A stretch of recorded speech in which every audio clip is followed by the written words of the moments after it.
Welcome to Building My Legacy podcast. This podcast is designed for leaders and entrepreneurs who want to leave a legacy and will provide strategies that focus upon key elements for legacy creation, determining your desired impact and its benefit, increasing your legacy's reach by engaging key stakeholders, planning, prioritizing, and executing. Here's your host, Dr. Lois Sonstegard. Welcome, everybody, to today's Building My Legacy podcast. I have with me today Stacy Idema. Idema, right? I pronounced that correctly. Idema. Yes, you did.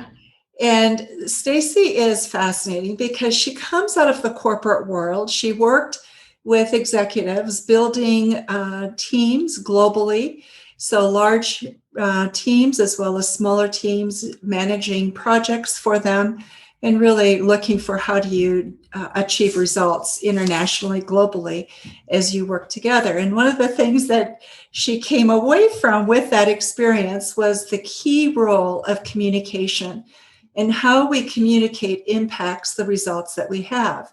And so based on her experience and working with these corporate teams, she has developed a lovely corporate coaching business for people looking at what's the impact of their communication. Are they getting the results that they want? Could they communicate more effectively? So, Stacy, with that, I'm going to let you share a little bit more with our audience about how you came to this and what and how you go about doing what you do. Well, thank you, Lois, for having me. I'm very grateful. So how did I come to this? As you mentioned, I spent many years in corporate, 26 years in corporate, working for companies as small as 40 employees all the way up to Fortune 4 companies. Consulted for many years in healthcare, mobile, financial services, various sectors of financial services. And being in and around teams and knowing that everyone comes to the table with their own abilities, their own strengths, their own insecurities. And my focus for most of those years, which was really about how do I get the work done? How do I leverage the people to get the work done? How do I help the leaders understand what the problems are? How do I help them motivate others? And then how do I pull everything together and move things forward? So after spending so many years doing that, when I stepped out of corporate, it just kind of came back to me. It was a place I'd love to be. The people were my biggest passion.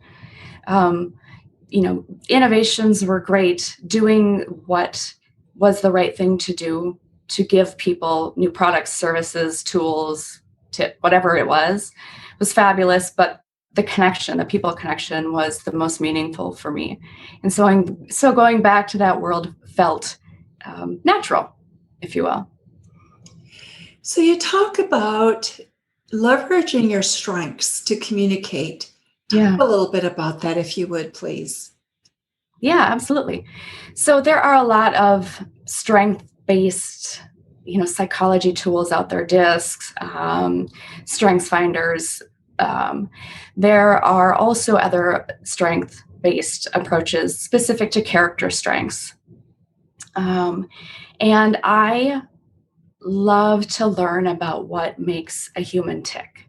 So what truly motivates them day in and day out. It's one thing to go in and to have to perform in a job. It's one thing to have to go home and perform for your family. But it's another to say, this is who I am as a person. These are my strengths. And with that, how can I help somebody leverage those strengths to communicate in a way that feels natural, that's authentic, still gets the message across, and hopefully gets them either the answers that they're looking for, some more information to make a decision, or just to be able to process, what's going on in and around their world. So communication is a very personal thing. I think people don't like to think that they're poor communicators. It's do I have a result or don't I have a result is more Right. how in the corporate world we look at that. So how do you find working with executives, with people in the corporate world in terms of beginning to approach that? And part of what I'm asking is growth is an individual thing. Mhm. We never are perfect, never Right. perfect enough. Right. And so we're always, as a human being, working towards something. But I think as we progress, we get to a point where we think we've eliminated weaknesses, and that's why we have our position. And so, how is it that you work with people to really hone in on communication and looking at that? When for the so you touched on a couple of things. So for those that think that they communicate well, a lot of it is really digging into where are the areas that they do believe that they communicate well. So it's always easier to start with where they believe their strengths are. Um, and even just from a core communication standpoint, where are their strengths? What are the results they're getting? And then with that, dig into a little bit more of what is not working well, and then how they believe it could be different. And somewhere in the middle of there is usually the answer or some information that allows them to say, okay, maybe I wasn't communicating at 100%, and maybe it's 85%, and I see where I can do different. Or, gosh, you know what? Maybe I've really communicated like below 50%. And then we figure out a way on how you would communicate better based off of what results they're looking for. So, when you work with people, do you have a framework that you take people through? How do you approach it? Yeah, I do. I call it the SPEAK method. So we start with strengths. We look at strengths. We align with vision, mission, and that can be both personal and professional. Working with corporate execs, leaders, personal still comes into play. So is that part of their mission and how they lead and how they communicate? So the next really is to take all of that knowledge and that information from strengths, mission, vision, and plan. We put together a plan.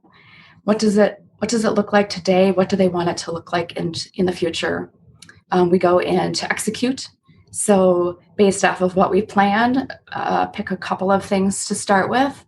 And then we get into the assessment piece. So what's working well, what's not working well, and then a little bit of iteration. So going back and saying, if this is working well, how can we improve on it? Or if this something else isn't working well, how can we shift? And then with that comes the knowledge. The knowledge being there are many tips, tricks, tools. Something can work really well for quite a while, and then it doesn't. And so how can they go back to their toolbox of things that they've learned and adjust on the fly? Because, like I mentioned, things can work really well for a long time, and then suddenly it doesn't. It could be just the overall environment. It could be the stressors of the team. It could be the stressors of the business. It could be personal, the stressors in the personal realm.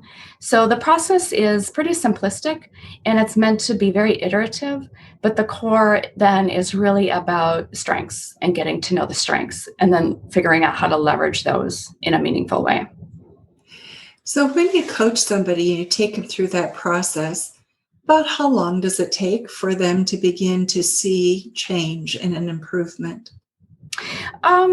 Depending on how committed they are, assuming that they're very committed to change, 4 to 6 weeks. I usually, especially if I'm working just one-on-one with a leader or executive business owner, a minimum is 12 weeks for us to get from beginning to end. And why that is important is it does take 4 to 6 weeks even just to develop a new habit. but you also have to get into the work. And when you're in the work and you're implementing that new habit, what are the responses that you're getting? Not only from those around you, but then how are you responding to their responses? So it's a process. It requires, some reflective thought. It requires the word I'm looking for, the tenacity to see things through, because some of the work is hard. But on the other side of that hard can be something much more powerful and most likely easier. Right. It can be easier, can't it, if communication goes more smoothly? Right. Tell me, what are you finding right now coming out of COVID? I'm seeing so much anxiety, tension, uncertainty still as to what's going to happen. And you spoke, well, let's start there. And then I want to go on to you're having talked about the loneliness at the top. And I think the leaders at the top are dealing with those same anxieties and are trying to figure out how to lead. And transparency takes on a different meaning for them right now. But I want to come back to that. But let's start with just overall, what's been the impact of COVID and what we're doing now, or responding, how we're responding coming out of it with communication. Communication has required so much more empathy, which doesn't feel like communication for many, because the goal every day is to go into it to get stuff done, and that there's that tangible outcome, whatever that looks like. And empathy is not tangible. It can be in other ways, but it's definitely not immediate. So I think for many leaders, it's, as I would describe it, I used to go into many offices. I've been in many offices where the executive has closed the door behind me and has sat down at his desk and put his hands in his head, because there's just so much stress, so many unknowns, so much uncertainty, frustration. The list of emotions is high. I think those things are still happening, but I also think that they're happening on the other side of the desk. There are people at home, doing their best, trying to do the work that they love to do or that they need to do. And when you have both people in that mode of uncertainty and panic, somebody has to step up. And the unfortunate part is it has to be that leader. And I think when they emulate that behavior, those actually emulate in return. So I think it becomes a mirror. So I think the communication is just different. It takes more time. Empathy takes more time. So that, that half an hour meeting that was intended to go through the list of to-dos might be 20 minutes of empathy and, 10 minutes of to-do. And what might not feel like you got a lot done, you've actually helped that person be able to ease the pain, the angst that takes up time, that takes up energy. And so in having those conversations that are more empathetic, I think that's probably the biggest change with COVID. Really, really hearing what people have to say about the impact of what's going on in their world and how they still want to be able to move forward and do those things. So yeah, I would say empathy and really hearing what people have to say is a big change with COVID.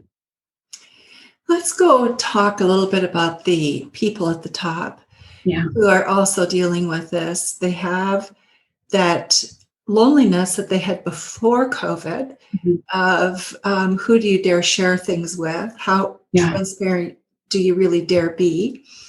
And then you have COVID superimposed upon that, and they have another layer of responsibility. It's another layer of communication. Yeah. So how is it that you are addressing that with your clients? I'm holding space for them. It's a lot of space. It's doing what they're doing for their people and helping them realize that they are still human. As somebody who was the daughter of a small business owner. I can't tell you how many nights he would come home and we would sit in silence.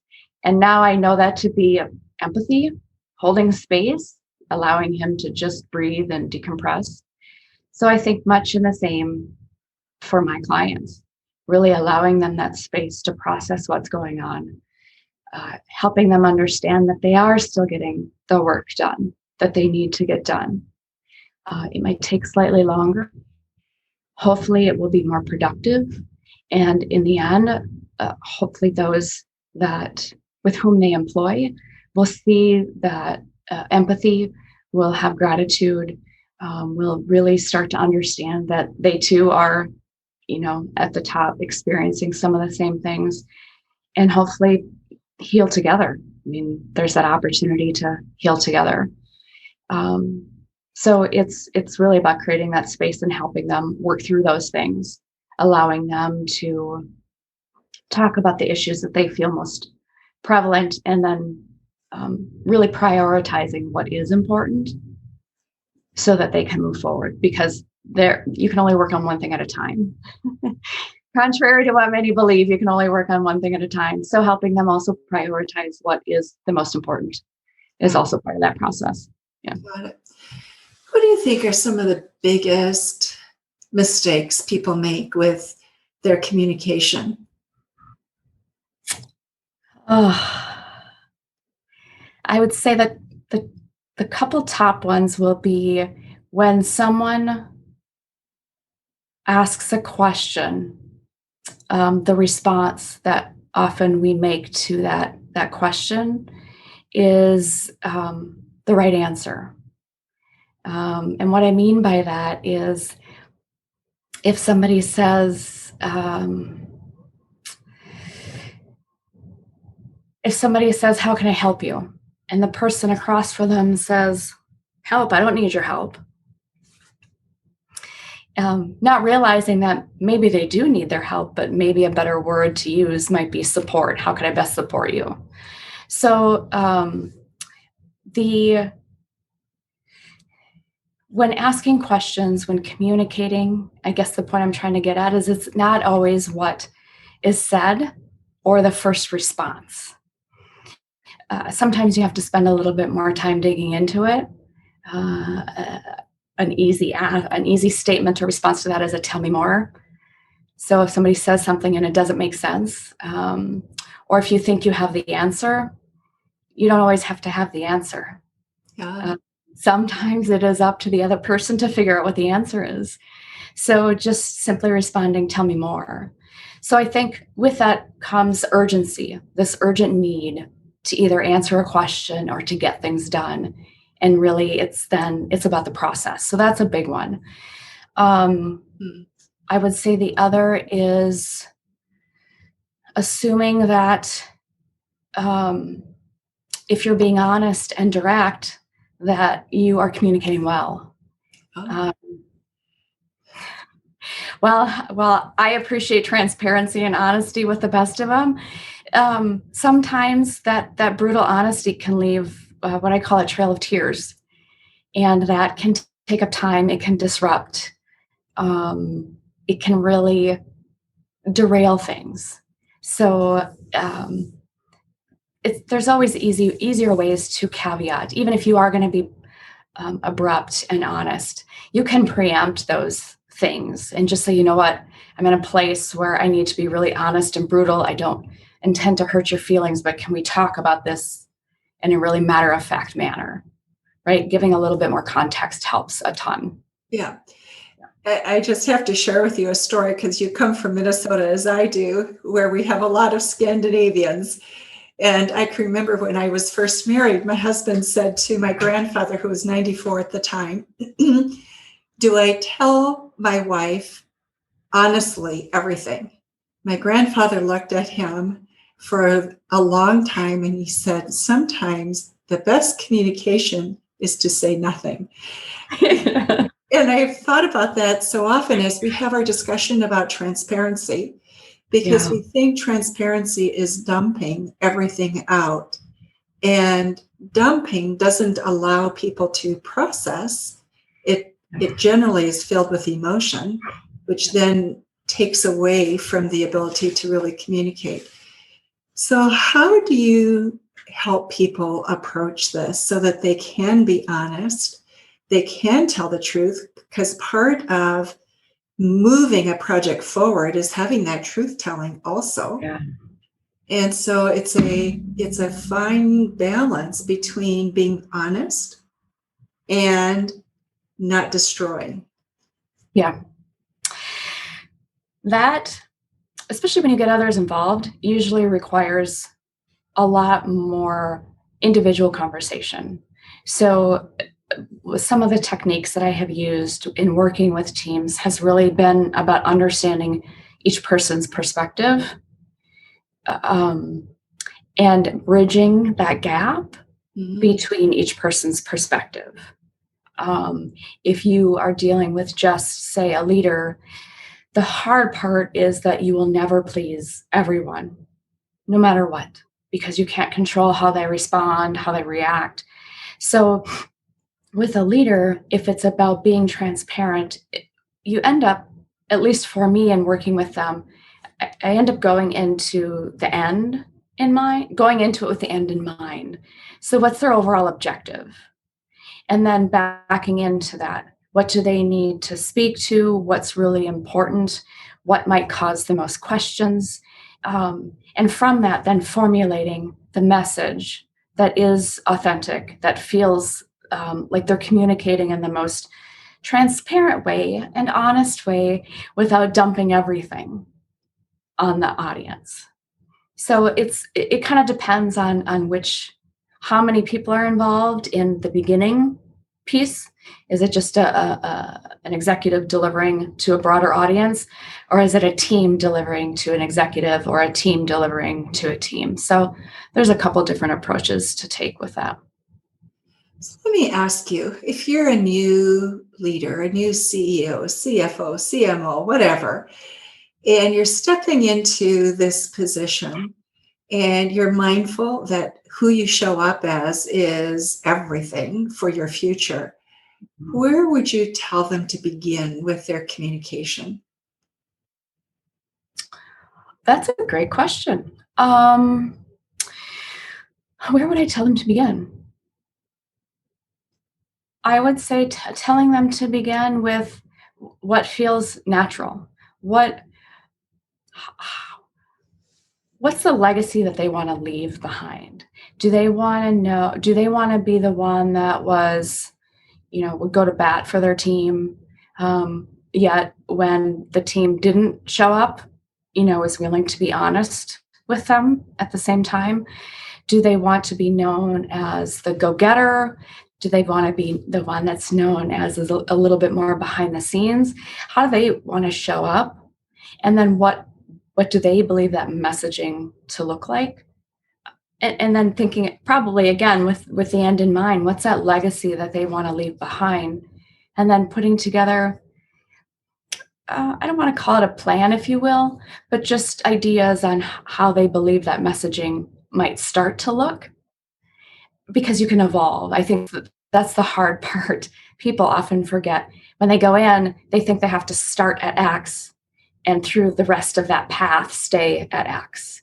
And they could, go back to M or go to A, or you are allowed to grow. You are allowed to evolve. You are allowed to show up differently, whether they believe it or not. You do. You're human. You evolve. You might have all that experience and all that knowledge, but you're never going to stop collecting that knowledge and that experience. Yeah. If we allow other people to evolve, then they'll allow us to evolve also, right? And I think we forget that there's a push and a pull. People respond in like to how we respond to them. And we do reap what we begin to create. You talk about legacy, and I think that as people move into a new position, I often hear people beginning to think about that. How do I want to be remembered? Yeah. What will I be leaving behind? And how will people be talking about me down the road? Will it be, wow, he was a battle axe, or she, right? Or she could really lay it out for everybody, or wow, they spoke with the heart, but they never got anything done. You also hear that aspect. Yeah. So I like your talking about planning. What is it? The outcome. When you leave that spot, what do you want people to say about you? Because I think if you have that in your mind, it helps a little bit as you make decisions. Yeah. So, Lois, would you ask the question again? I'm sorry, I missed something. No problem. So I was talking about legacy, and what I'm hearing you say is that if you think about what the end is, about what do I want to leave behind of who I am? What do I want people to think about me when I leave? It's easier to figure out who you want to show up and be. Oh, Right? yeah. Yeah. And so that also says to me a lot about the value of a coach for when you step into that new role. Your thoughts on that? So are you asking, just to make sure I'm clear, are you asking me on my, like the legacy I would leave behind as a coach? Well, that would be a fun thing to hear too. But I was thinking more about, so I think when people walk into a new leadership role, they think that they make an assumption that because they got there, they've got the skills, right? Okay. And they will produce a result that will be meaningful. And what I'm hearing you say is, take a look. Who do you want to leave that organization as? What do you want the stories about you to be? And so creating that, but I think for a lot of people, creating that without a coach is tough. Yeah. Am I right or wrong? Yeah, I think you're right. I mean, everybody needs somebody. So yeah, even me as a coach. So just to make sure, then you're asking me how might I guide them through that? Yeah. Okay.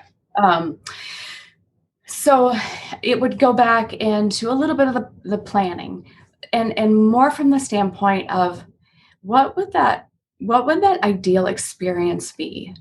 Because in that dream, in that when you sit in that dream state, and I actually do this with my clients all the time.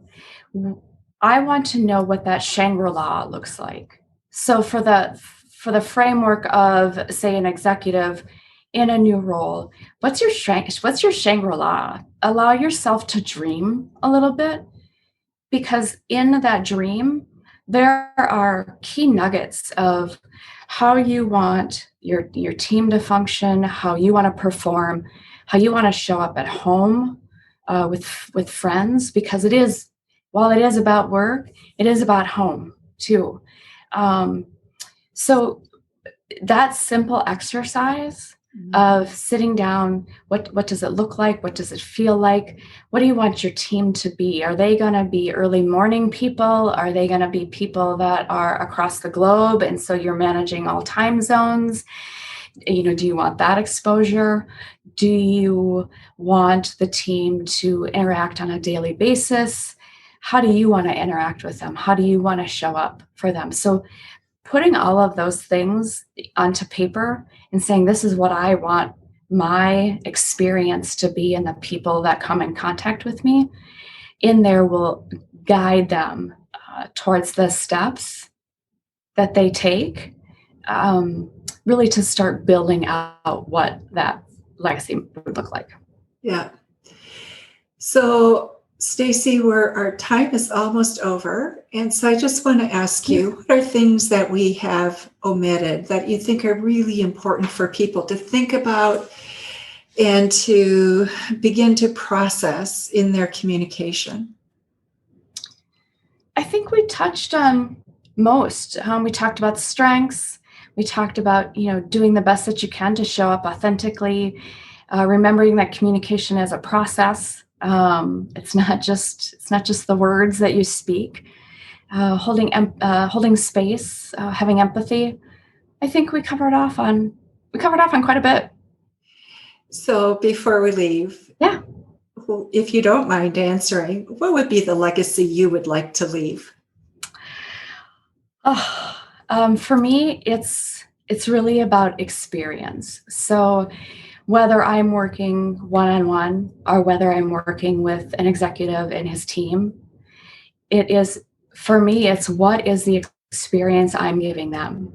How am I helping them to be able to function in a way that feels productive, that feels authentic, that allows for transparency? And how do I help them not just do it in a one-time event, but how do I help them really change the culture of how they want their business to look like from where it is today to that future? And then how can I also help them have all the tools and use all the tools? So it's really about empowering my clients to be able to have this all immersive experience, and then for them to be talking about me years later, right? And whatever way they evolve, that they've been able to take what they've learned, pass it on to the others, and really be empowered to do great things, because we're all in it together. Isn't that the truth? It's when you can replicate it and pass it on to somebody else, that's when you know Right. you've had success, right? Right.